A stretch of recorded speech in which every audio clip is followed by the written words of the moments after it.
For example, being found in rich resource regions, it can help us to go for life skills because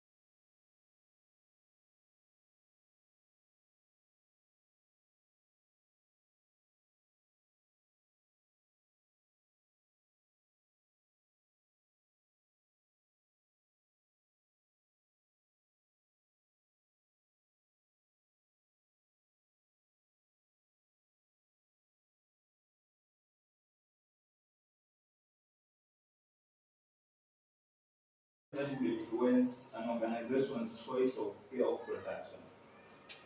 So, for example, we have found, so for example, this organization is into manufacturing, and then it wants to have labor, or it wants to have people to be working on the product. So, for example, it can choose to be found in a developing country, or to be found in a developed country. For example, if it's into manufacturing, obviously people who work in manufacturing companies, they are not well trained or they are not well educated. So an organization can choose to be found in a region which doesn't have a lot of skilled labor, just to exploit a lot of these people who are working into their manufacturing companies. But then if this organization, it involves skills, so its responsibilities and duties of a job involves certain skills, then it can choose to be found in advanced economies, whereby we're having people who have skills and people who are able to execute the processes which are going on within the business. So where we are found in terms of labor availability. So if where we are found, we are having more people to work for our organization, it means we can go for large scale because we're having more people who are willing to work for our firm or our organization. But then if we are found in a region where the labor supply is low, then it's obvious it's difficult for us to find more people to work in our organization. And then at the end of the day, we might choose to go for small scale because we don't have a lot of people who are willing to work for our organization.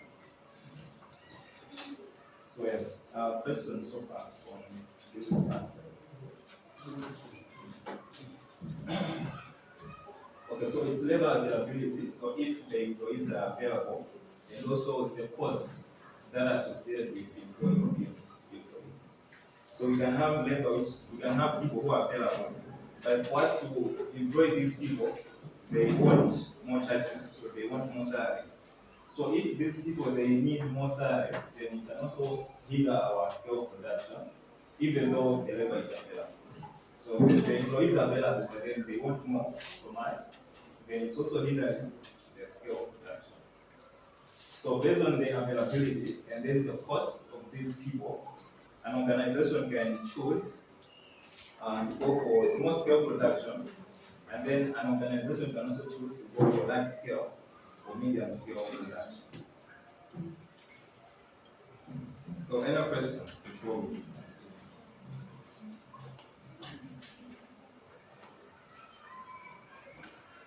So apart from labor availability, we have infrastructure and transportation. So each and every organization provide must have facilities. So must have infrastructure, so premises. So these are buildings or premises that an organization must be using for it to operate on the market. And then there must also be transportation, whereby we are transmitting our products from where they are being produced to the final consumer who is our customer. So if an organization is found within a region whereby it has poor infrastructure, so it doesn't have efficient or effective premises of a business to operate means this organization's decision on scale of production can be affected. So, for example, an organization is found in a region or is based in a region that doesn't have a lot of warehouses. So in most cases, organizations must use warehouses to keep their products. So this organization is found in a region that doesn't have warehouses. So it means this organization's aim of producing things on large scale can be affected just because it doesn't have warehouses that can be used to store this product. So by inavailability of warehouses, this organization is choosing to go for small scale production just because we don't have large storage space where we can be keeping our products. So infrastructure affecting the organization's choice of production. And then transportation. So we might have an organization that wants to go for large scale production. But then this organization is found within a region which has poor transportation facilities. For example, it doesn't have good roads for transporting the product, or it doesn't have good rail system for transporting large products, for example, on train, like using train. So if this region doesn't have ports, for example, for transporting bagged products, doesn't have, for example, rail stations for transporting things on train, this organization's aim of producing products on a large scale can also be affected. So just because we don't have an effective transportation system for us to be conveying our products from where the products are being manufactured, where the products are being consumed by the customer.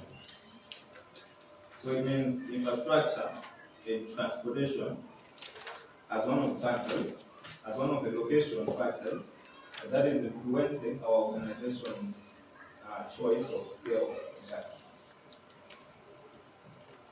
Any questions on this one? On infrastructure and transportation.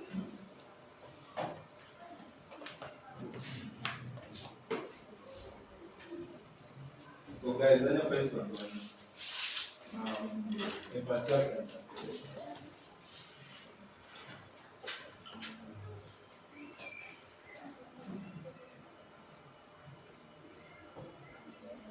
So the last one that we have to look at is regulatory empowerment. So the organization's location, the organization choice to be found in a specific region, it means that organization is affected by the regulatory environment. So obviously each and every region must have a body which is responsible for coming up with policies on how businesses must operate on the market. So this organization can also be found within a region which is run by policies or regulations that states how organizations or firms must be operating within the boundaries. So these policies, these regulations that are made by the government can also influence the organization's choice of production. So it means the government's policies or the government strategies, they are influencing the organization's choice of production. So this is coming just because of where this organization is located. So two organizations, one organization is found in Malawi and the other organization is found in Zambia. It may face different choices of scale of production just because of the local regulations that are governing the region where this organization is. So, example is taxes. So these are charges that are made on individuals and also products or goods or services. So the government will come up with tax systems for individuals, for individual income, and also for products. So the taxation systems that are implemented by the government can influence the organization's choice of production or scale of production. So the amount of products that our organization can produce will be affected by the taxes. So if we are being taxed less, it means we can choose to go for large scale because we are being taxed less. But then if we are being taxed more, we can be demotivated and we can just settle for small scale production. And then apart from taxes, we can also have tariffs. So tariffs, these are taxes that are charged on importing and exporting. So if we are importing products, if we are exporting products, or if we are involved in international trade, we have to be charged tariffs. So the organization's amount of tariffs can also influence the organization's scale of production. So this is an organization that wants to go global or that wants to go international, but then it's facing high tariffs. So it's facing high tariffs. And then at the end of the day, this organization, just because of these high tariffs, it can settle for small scale. So they can say, we are no longer going to go international, we'll just be focusing on the local market, just because the tariffs are high. But then if the tariffs or these taxes on imports and exports they are low, then this organization can say, we will go global or we'll be providing our products in international markets just because our government is charging less on taxes on imported products or exported products. So there are so many. We also have some government incentives. For example, if a government is giving subsidies to organization, to business organization, and also if the organization is giving grants or loans to business organization. So provision of subsidies, provision of grants by the government to support both small scale and large scale organizations can influence this organization's scale of production. So in this case, because the government is supporting these small businesses, they can choose to expand their production scale. But then, if these people are not supported by the government, and then the businesses in that region or in that market, they can just settle for small scale production due to lack of support from the government. Any questions? Questions and comments on what we have.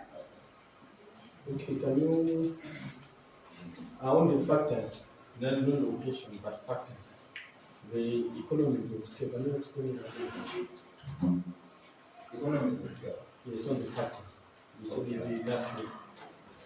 So economies of scale, it differs to the reduction of cost per unit of product due to the increase of production. So it means this organization, so we have two organizations. The first organization is producing, for example, we said in our last class, we gave an example of 100 units, and then the other one is producing 1,000 units. So we said economies of scale differs to the reduction of cost per unit product when the organization is increasing the scale of production. So it can also be one of the factors that will influence the organization's choice of production. So what it means that if we are producing more, so an organization which is producing more, it reduces the cost of producing one product. So, for example, we are producing 1,000 products, and then another one is producing 100 products. This organization which is producing 100 products, for it to produce one product, it is taking less income or less cost to produce one product. So, as a fact, it means that organization is already enjoying the economies of scale. So, this organization is already enjoying economies of scale. So if we are having this organization which is already enjoying economies of scale, whereby it's increasing the production and then the cost per unit product are reducing. So this organization can also choose to still keep on producing these products in large quantities. Or maybe it was a medium scale, whereby they are going towards increasing the production, they can choose to go for large scale in order to enjoy more economies of scale, whereby the cost of producing one product is reducing just because this organization is increasing its scale of production. So yes, it's also one of the factors that would determine the organization's choice of production. But then it only happens when the organization is already enjoying economies of scale.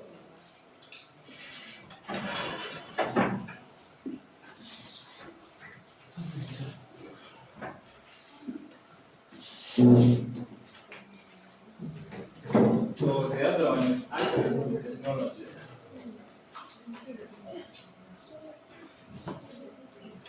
Access to technology and innovation. So we are still on the location of the business, where the business is located. So we are having technology and innovation. So if our organization is located in advanced economy, whereby the level of technology has grown, or whereby the level of innovation has grown, this organization can choose to go large scale just because the level of technology in that industry has grown, or innovation has grown. So innovation, that's the process of coming up with new ideas. So if we're able to come up with new ideas, so that reflects innovation. So if an organization is based in technological advanced regions, so for example, we are based in US and other advanced nations, we can enjoy this advantage of technology. So by enjoying this advantage, we can extend our scale of production. So we can go for large scale. That's because we're able to exploit the technology and the innovation which is found in this region. But then, if we are found in developing countries, for example, Malawi, so Malawi is not doing good on technology and innovation. So we are still using traditional ways of producing, we are still using traditional ways of farming.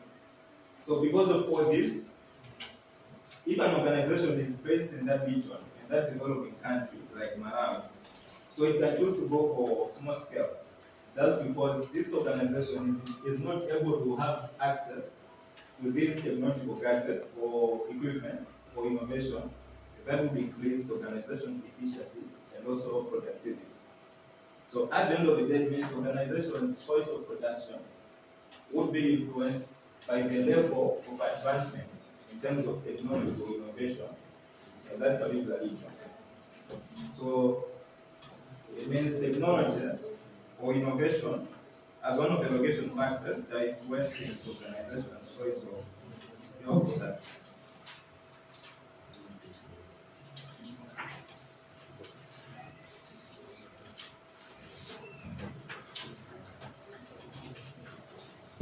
Environmental and sustainability consideration. So that's one of the factors within allocation of the business that affects the organization's choice of production. So the thing is, each and every organization is found within an environment. And then this environment, as an organization, they are surrounded by individuals, and then they are also surrounded by the physical environment. So individual governments can come up with rules and policies on conserving the environment. So for example, a government like Malawi can come up with environmental conservation policies or legislation that must be followed by organizations. So now, these sustainability or environmental considerations or regulations that are made by these governments, they can influence the organization's choice of scale of production. So an example, we are a firm, we are a business, and then we are found in a region where its government is supporting the renewable energy resources. So this region or this government is supporting or is emphasizing on the usage of renewable resources of energy. So because this organization, this government is promoting the usage of these renewable resources, as an organization, we can choose to go for large scale because of this support from the government. But then if we are found in a region where the government it forbids any activity which is done to pollute the environment. For example, we don't have to be dumping waste in the rivers, or we don't have to be emitting harmful gases into the atmosphere. So the government is coming up with policies on this.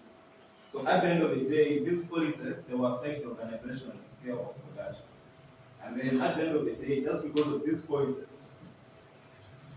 the business or the firm can choose to go for small scale because of the limitations that are made by the government, considering on protection of the environment.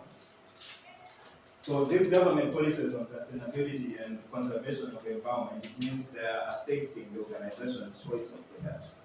So in a positive way, as well as in a negative way. So in situations whereby this organization, this government is promoting renewable energy resources, it means this organization can benefit from these resources. And at the end of the day, they can choose to go for large scale. And then if the organization is found in a region whereby there are tough policies on conserving the environment, then this organization can be negatively affected by focusing on small scale projects.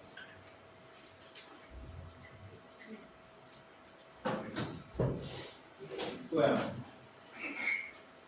these are on location of a business, as also some of the factors that will influence the organization's choice of production. So any questions on this before we go further? So we have to study the topic. Well, yeah, we have so much to cover.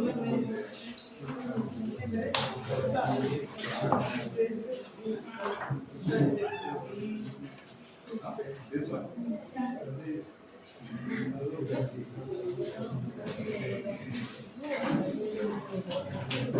So, guys. So this point, it's all about conservation of the environment.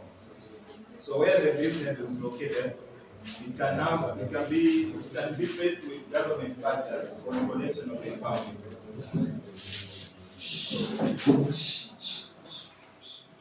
So this factor is all about conservation of the environment. So where the business is found, it can be affected by factors of the government on conserving the environment.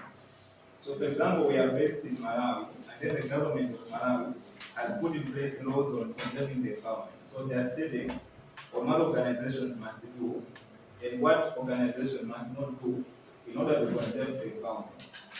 So we are saying some of these environmental conservation policies, they can positively influence the organization by influencing this organization to go for large scale. So this is the example whereby the government is recommending renewable energy resources. But then in other cases, these policies on conservation of the environment that are made by the government, they can also negatively impact the organization. For example, the organization is having, the government is having harsh policies or tough policies on water pollution or air pollution. So they're saying you don't have to be emitting dangerous gases into the atmosphere, or you don't have to be dumping your waste into the river sources. So if we're having an organization that is used to doing those activities, they can be impacted. And then at the end of the day, they may choose to go for small scale because of the government restrictions on production. So that is how the government, through environmental and sustainability considerations, is influencing the organization's choice of production.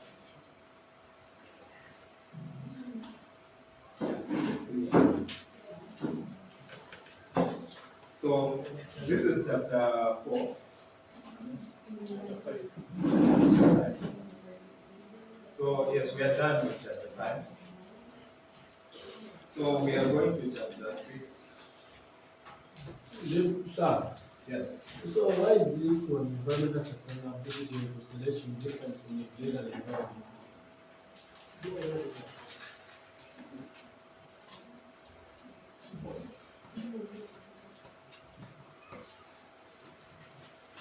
So in the environment, so these are government regulations, But then these ones are encompassing everything within the environment. But then for environment, it has specified, so it's only considered on protection of the environment. But then protection of environment can also be considered in this. But then this one is encompassing everything that the government can put in place to control the business operations. But then on environmental, it's only considering on the environmental impact. So policies that are made to conserve the environment. But then on the greater environment and also environmental considerations, these two are kind of similar. But then this one, it's considering everything within the environment, where the government is controlling. But then on environmental, it's only considering the government's policies on conserving the environment. So yes, environmental considerations, they can be part of the greater environment. But then this one is including everything within the environment that is made or that is controlled by the government that influences this organization's choice of production. But then on environment, we have only specified, we are only focusing on the environmental factors that the government can put in place. So,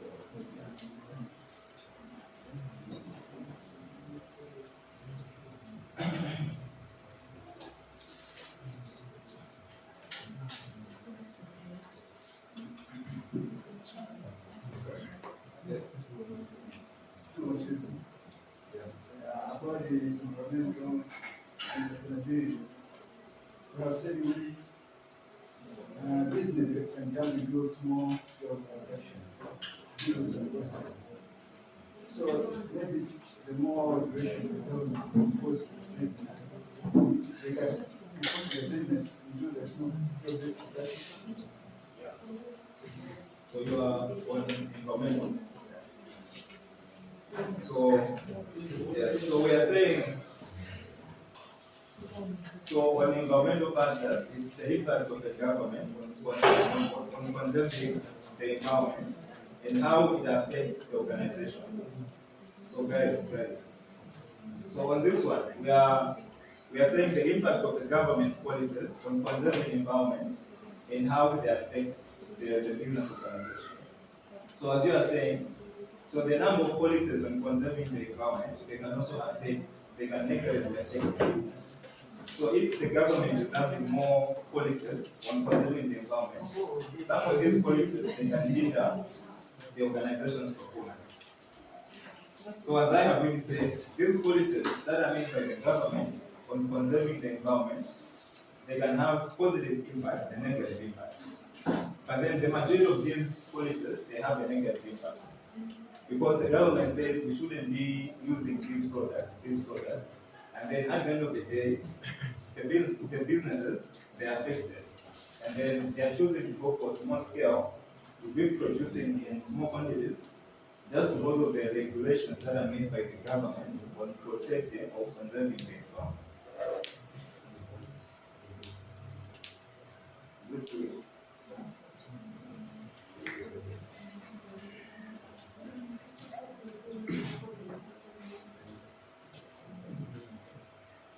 So just have to start this topic. We will finish it. Yeah, we still have so many things to cover.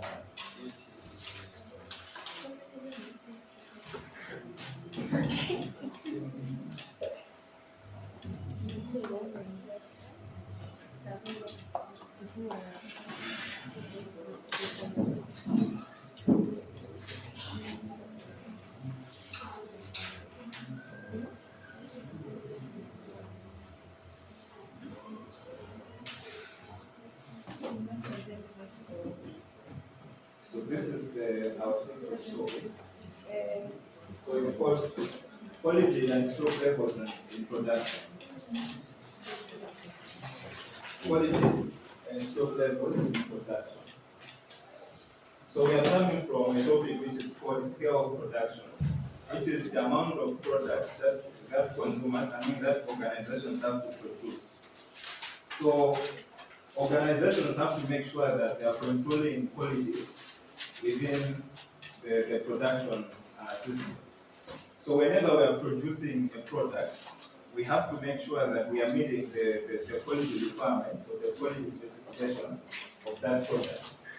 So this topic will help us to know how organizations can control quality within the organization, and also how organizations can control stock levels within the organization.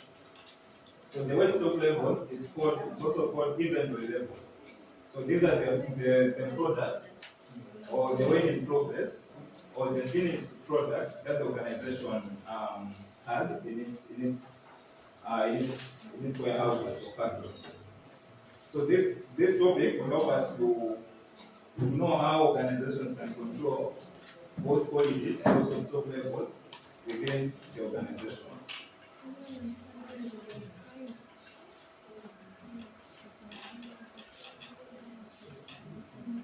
So let's start by defining what quality is.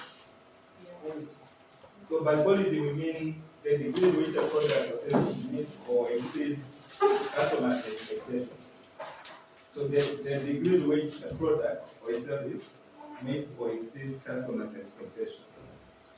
So each and every individual has his or her own way of defining quality. So the way I would define quality of a certain product, it wouldn't be the same way you would define quality of a specific of a certain product.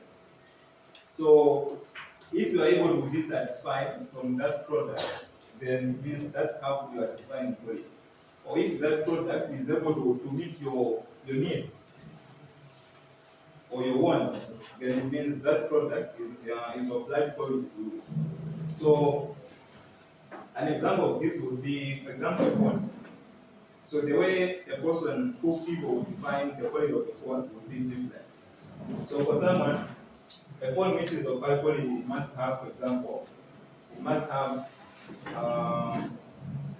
large RAM, and also the battery capacity must be high, and also the storage space. So it means each and every individual is defining quality differently. But then the major thing is this quality has to be meeting, so it has to meet or it has to exceed. So it's meeting or it's going beyond the customer's expectations. So that means quality. And then it also has to comply with established standards and specifications. So each and every organization will have standards. So this is the level of quality that each and every individual within the organization must meet. So it's standard. And then also the specifications. So the characteristics, the features, the functions of the product. So for us to achieve quality means we are meeting this standard and also specifications which are developed by the organization.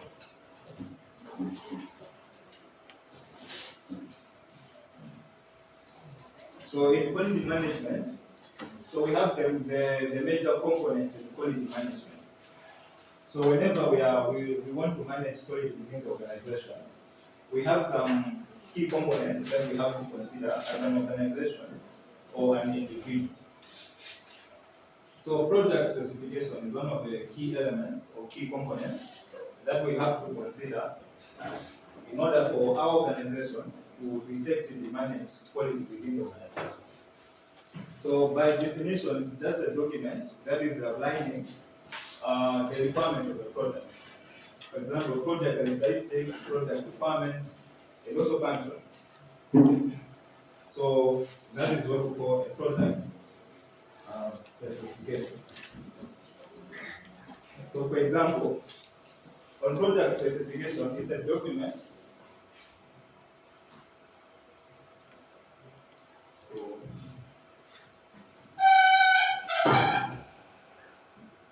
a document which is specifying the requirements of the product, so the characteristics.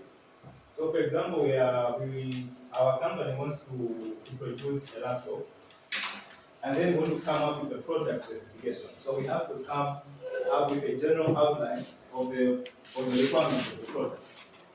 So we can say the RAM. What would be the RAM of the laptop? What would be the storage capacity? what would be the display? How many inch should our laptop have? And then the operating system.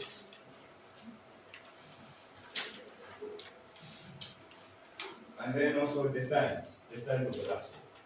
So we are having this document, an organization is coming up with this document. So this organization wants to produce laptops. So they have to come up with a product specification. So it has to outline, for example, the RAM, for example, 16 GB. That's our RAM. So we want to produce laptops, but then all these laptops, they have to have a RAM of 16 GB. And then also storage capacity. And then display. For example, we can say it has to have 16 inch.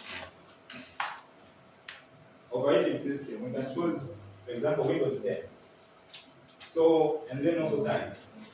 So we are specifying all these. So all these, they are contained in a product specification, whereby we're just outlining the things that must be in our product. For example, in the case of the laptop, we are specifying the RAM, the storage space, display, operating system, as well as size. So that is called a product specification. We can have a product specification for a phone, for a car, and for any product, where we just state all these factors that we must consider. So another key component is quality control. So quality control is a process of checking. It's a process of checking as well as detecting for defects within the organization. So quality control is called a reactive. So quality control and quality assurance, there are two things, but then most people, they confuse these two things. So the first one is quality control. It's reactive. And then the second one is proactive. So we are starting with quality control. So it's a process of detecting mistakes or defects within the product. And then by detecting this, we want to correct these defects or these mistakes within the product. So it's called a reactive because it happens once the product is manufactured. So you can only control quality once you have the product with you. So you have the product and then you are assessing quality in order to control the overall quality of the product. So that's why it's called reactive. It's only done once you have manufactured the product. So you can use various ways of controlling quality. For example, you can do inspection, you can do testing. So these are all done to control quality. So it's done after you have produced the product. So that's why it's called reactive, because you are reacting to a certain product which has been produced. Quality assurance. So this one is called the proactive process. It's done before producing the product. So what we want is to come up with our processes or plans that will make our final product to be of the right standard. So before the commencement of the production, we have to make sure that we have set everything in place in order for us to have a product which is of the right standard. So that's why it's called proactive, because it's mostly done before producing the product. So we have to come up with everything. We have to come up with plans in order to make sure that our final product has to meet the right standard. So before producing, so what can be some of these strategies? For example, we can say we have to recruit human resources who are experienced as one of the preventive measures that can be aimed to achieve a certain quality. So before production, we have to recruit people who are skilled. So skilled human resources.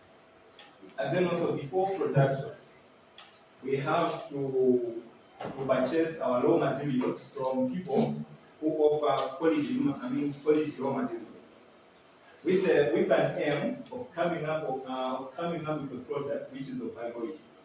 So if we are using high quality raw materials, it means we are also going to have a product which is of high quality. So by having skilled human resources, by purchasing our raw materials from quality suppliers or from renowned suppliers, we can achieve this quality assurance. So before production. So this one is done after production. So we have the product and then we have to check if this product is meeting the quality that we want our products to have. So that's the major difference between quality control and quality assurance. Proactive, before. Reactive, after. And then this one, it only checks for mistakes, for defects within the product. And then after checking the defects, we have to collect these defects.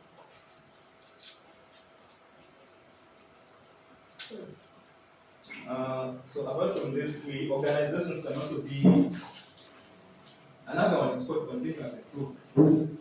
So continuous improvement, it means we want to have the product of the right standard, but then we are not stopping.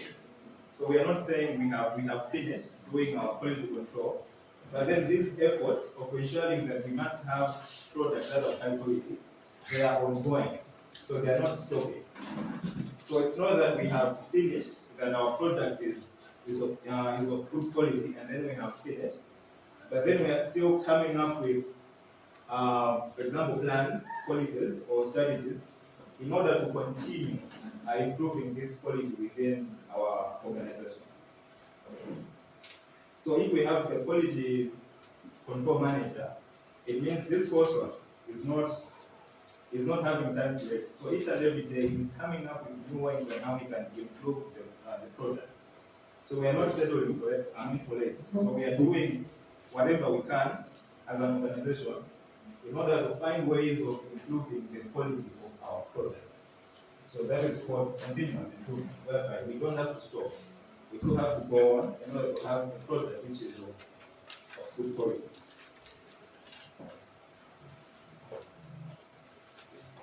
So sometimes quality control, it also involves having customers' feedback. So we can know if we are having a product which is of high quality from our customers. Yes.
The other thing is customer feedback. know if it's meeting the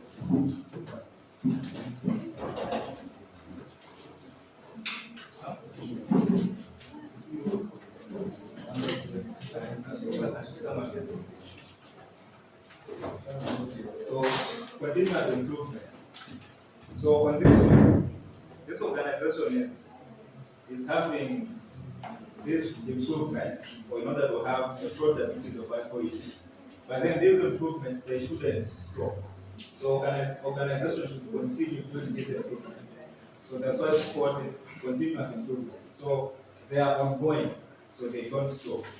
So there's no way that we have finished. I mean, we have achieved the standard of the product that we want. But then each and every day we have to be finding ways on improving this quality. I mean, of improving the quality of this product. So as an organization, it means we are not satisfied with what we have, but then each and every day we are coming up with policies and strategies of ensuring that we are improving the overall quality of our product. So these improvements they are not stopping. So we are still going on, coming up with ways of improving this quality. So that's why it's called continuous, so that we are not stopping.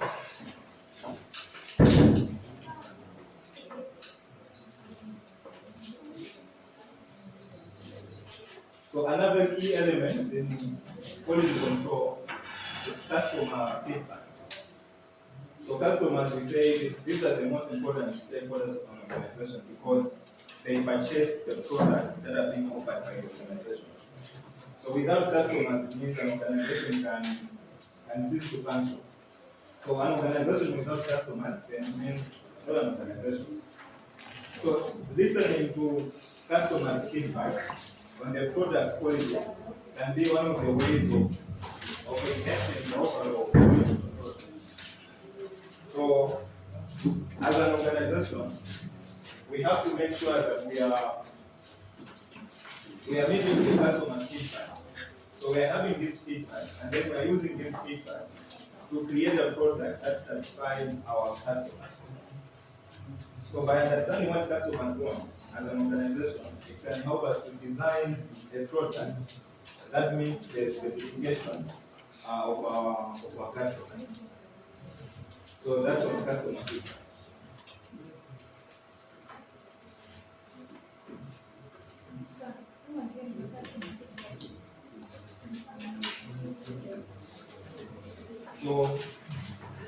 So okay, customer feedback. So we're just looking at the key components of quality control.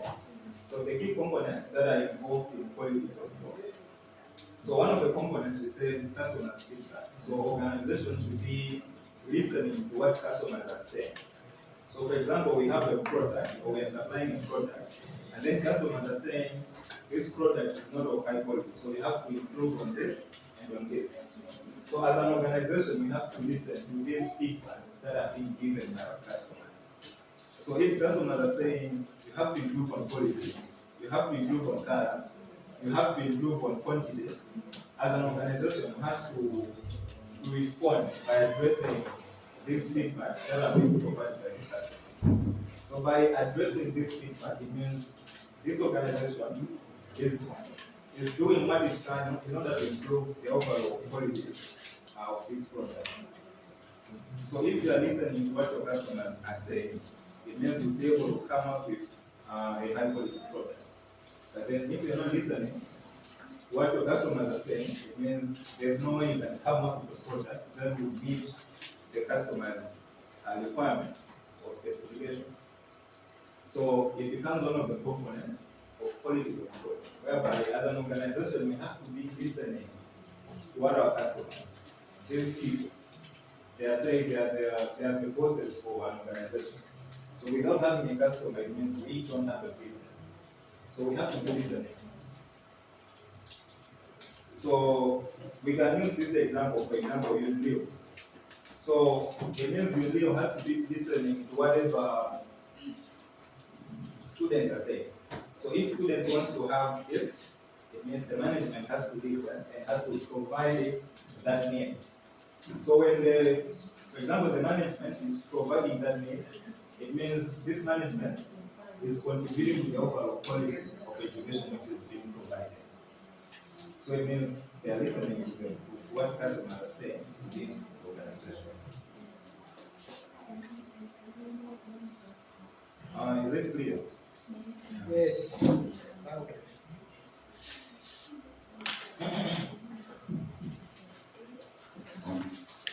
So these are some of the importance of quality control. So how do you think quality control builds trust and loyalty? So how does quality control build trust and loyalty within the organization? So how does quality control build trust and loyalty of customers?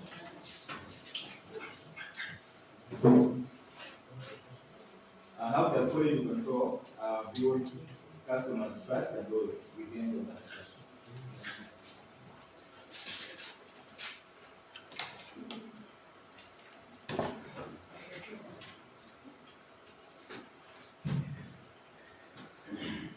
So how does quality products build customers' trust and loyalty within the organization?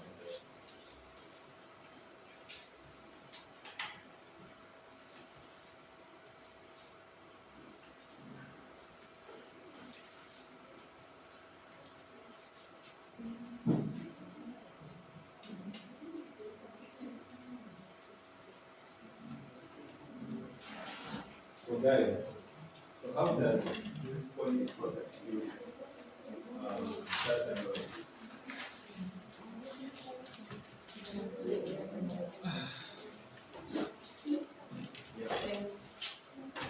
I think by looking at the component of quality control, like the customer feedback, Yes. and if the business people are responding to what the customers are saying, therefore the customers can be trusting in the business and they can also involve in advertising the business to other people, thereby increasing the business capacity. Yes. Correct. So a business which is providing high quality products, it's easier for this organization to have loyal customers, or for customers to have trust in this business. So, for example, as he said, this organization is engaging customers or is responding positively to the customer's feedback. Obviously, if you're a customer, you'll be loyal to this organization. So, for example, if you have made your first purchase from this organization, so if you want to make repeat purchases, or if you want to buy a certain product that is being offered by this organization, it means obviously you go to the same organization because of the previous service that this organization rendered you. So just because this organization is having a great product, you are drawn to this organization. So even if you have a product, or even if you have a choice of organizations that are offering the same product, but then you still be able to go to the same product because of the service that the organization provided.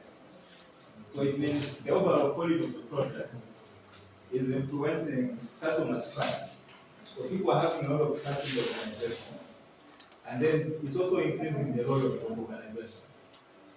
So even if you can increase your prices for products, people will still associate your products with quality, and then your products will still have customers because of the image that people have built with your organization.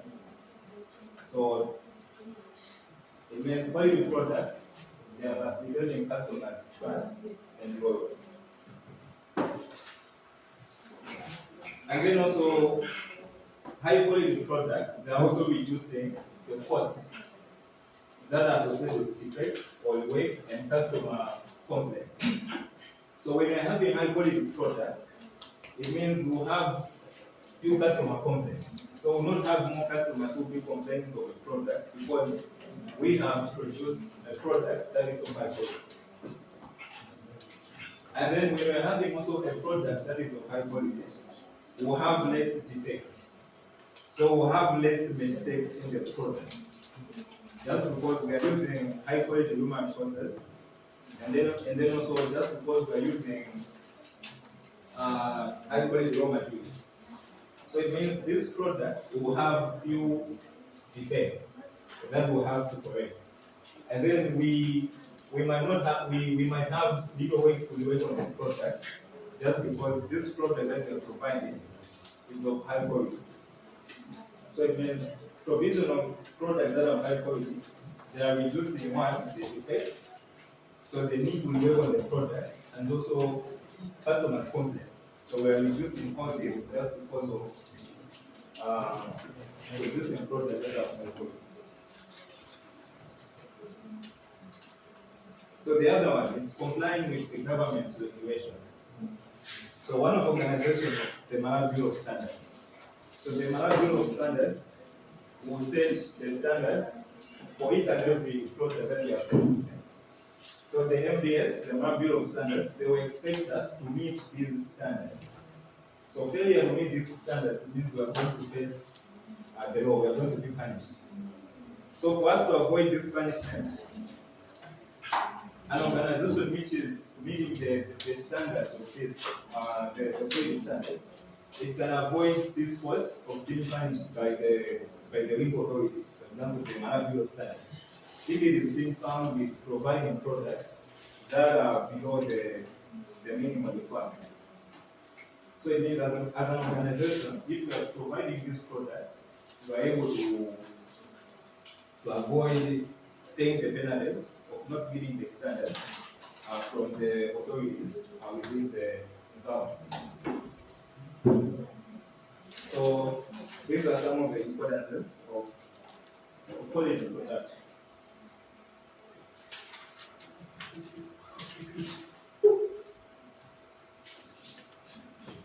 So, any questions or comments on this quality production? Any questions or comments or?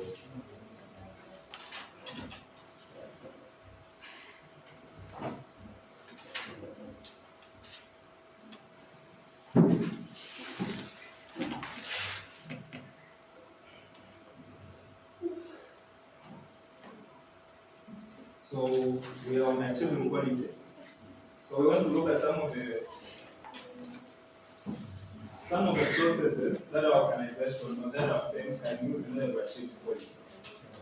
So we want to achieve quality, and then as a way of achieving quality, we have to go through certain steps or certain considerations that will help us to achieve this quality. So these are some of the steps that our organization can go through for it to achieve quality within the organization. So the first one, we have to define what quality standards mean to us. So each and every organization will have its own definition of quality standards. So on this, we are defining what quality standards means by defining the specification. So we looked at specification as the outline of characteristics and features that must be in a product. So for example, if we are providing a phone, we have to define what quality standards mean by looking at the specification. So maybe quality standards mean a lamp which is, for example, 14 or 16, or a storage capacity, for example, which is of 500 GB. So that's quality standard. So as an organization, we have to define on our own terms what this quality standards mean to us. So after identification of the quality standards or the standards that we want to adopt, then we have to go for quality control processes. So these are steps that are executed, that are aimed at controlling quality within the organization. So various processes or various control processes that an organization will go through with an aim of controlling quality within the organization. So this will come after we have defined our quality or we have established our overall quality within the organization. So as processes, we have so many of these processes at various stages that are aimed at controlling quality. So the first one would be inspection. So inspection is one of the processes of controlling quality. So inspection, it just means the physical checking of the product. So the physical checking of the product. So once we have produced the product, we can do the physical checking.